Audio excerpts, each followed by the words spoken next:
नमस्कार. माणसाला चौकटीत राहून खोटं कौतुक ऐकायची एकदा सवय लागली की चौकटीबाहेरचं सत्य ऐकायची त्याच्यामध्ये कुवत शिल्लक राहत नाही.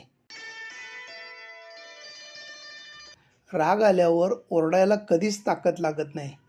ताकद लागते ती राग आल्यावर शांत बसायला.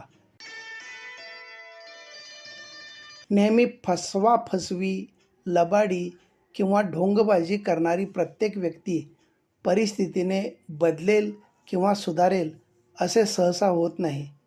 प्रसंगानुसार कदाचित ती व्यक्ती आपल्याला बदलल्यासारखी वाटते, पण प्रत्यक्षात ती स्वतः न बदलता तिची फसवण्याची पद्धत बदलत असते.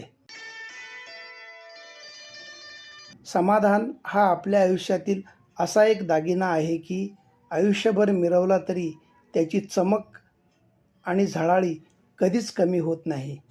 धन्यवाद.